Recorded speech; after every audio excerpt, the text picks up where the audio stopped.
Bismillahirrahmanirrahim. Alhamdulillahirabbil alamin. Allahumma shalli wa sallim wa barik ala sayyidina Muhammad wa ala ali sayyidina Muhammad. Ini kelanjutan daripada yang kita sampaikan sebelumnya, dan terutama untuk mengingatkan kita di 10 hari ini kita tafakur, memikirkan sebagaimana Allah mengajarkan dalam Al-Quran. Allah menciptakan manusia ini dari tangannya Allah. Ini para ahli tafsir yang memahami. Dan kita yakin bahwa Allah yang menciptakan kita ini, awal muasal manusia dari tangannya Allah. Artinya Allah memuliakan manusia dibandingkan dengan makhluk-makhluk yang lain. Kemudian Allah memberikan pelajaran dalam Al-Quran. Ada makhluk yang hidup sebelum kita, sebelum manusia. Ada malaikat yang diciptakan dari nur. Ada makhluk juga yang diciptakan dari api, dari asap, golongan iblis dan sekutunya. Pada saat Allah menciptakan Nabi Adam alaihissalam, menciptakan manusia, Allah memerintahkan untuk sujud. Setelah Allah meniupkan rohnya kepada Nabi Adam, Allah memerintahkan kedua makhluk yang sudah ada itu untuk sujud kepada Allah. Untuk sujud kepada Nabi Adam alaihissalam. Sujud dalam arti menghargai, menuruti apa yang diperintahkan oleh Allah. Malaikat seketika sujud kepada Nabi Adam alaihissalam. Karena ini perintahnya Allah. Menghormati, menghargai ciptaannya Allah. Dan nur yang Allah, ruh yang Allah ciptakan pada Nabi Adam. Tetapi iblis, dia tersungkur karena kesombongannya. Dia menolak dan terlaknat. Kesombongannya yang menyebabkan dia merasa lebih unggul dari Nabi Adam. Merasa lebih awal daripada Nabi Adam. Merasa lebih suci daripada, dan merasa lebih kuat apapun macam-macam. Ini asal muasal kebahayanya orang-orang yang lengah mengikuti cara-cara yang disampaikan, yang diingatkan oleh Allah. Bahwa iblis ini terlaknat karena kesombongannya. Dan iblis dendam kepada manusia karena dia terusir, terlaknat. Karena itu iblis akan selalu datang menggoda manusia dari kanan, kiri, atas, bawah, muka, belakang. Terus menerus hanya untuk satu. Menyebabkan manusia ragu-ragu, lalu takabur, lalu sombong. Apa kesombongannya iblis? Dia merasa lebih bagus, merasa lebih suci, merasa lebih kuat, merasa lebih paham. Dan seluruh rasa-rasa itu yang membangkitkan kesombongan.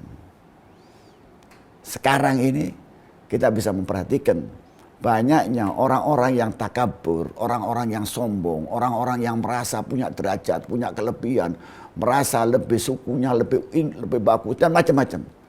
Semua kalau kita renungkan itu adalah takabur, kesombongan. Dan itu pasti di belakangnya ada bisikan-bisikan was-was dari iblis yang menyebabkan manusia tersungkur di situ. Manusia bisa terlaknat di situ. Semakin dia sombong, semakin terlaknat. Obatnya cuma satu. Tafakur, merenung, taubat kepada Allah, bersahadat, lalu kita mendekati caranya Nabi Muhammad. Bahwa kita ini bukan apa-apa. Kita tidak memiliki apa-apa. Setan iblis itu, walaupun sombong, dia masih nyebut sama Allah. Ya Rabbi, wahai sembahan, segala sembahan. Masih menyebut asmanya Allah. Waktu iblis mau membuat manusia was-was, mau mengajarkan kesombongannya kepada manusia, ayat-ayat Al-Quran itu menjelaskan banyak ayat-ayat yang membawa manusia masuk ke neraka karena kesombongan. Sehingga manusia akan mencari kelemahan satu sama lain dengan takabur itu. Orang-orang yang walaupun amalannya seolah-olah mendekat kepada Allah, tapi kesombongannya itu akan menyebabkan dia terlaknat oleh Allah. Iblis itu kenal Allah, iblis tahu Allah, minta kepada Allah, minta izin kepada Allah untuk menyesatkan manusia. Tapi karena kesombongannya terlaknat. Siapapun yang ada rasa kesombongan, maka dia akan terlaknat. Karena sombong ini adalah, katanya hadis, bahwa ini selendangnya Allah. Yang boleh sombong cuma Allah. Manusia tidak punya hak untuk sama sekali. Makhluk tidak punya hak apapun untuk sombong, takabur. Karena dia adalah ciptaannya Allah. pemiliknya Allah. Semuanya miliknya Allah. Sehingga siapapun yang merasa, walaupun dia merasa sebagai umatnya Nabi Muhammad, merasa sebagai orang-orang ulama, merasa orang-orang yang dibikin kelebihan oleh Allah, tapi dia punya rasa kesombongan, takabur, meremehkan orang, akan menyebabkan timbulnya fitnah, maka dia akan terlaknat. Siapapun.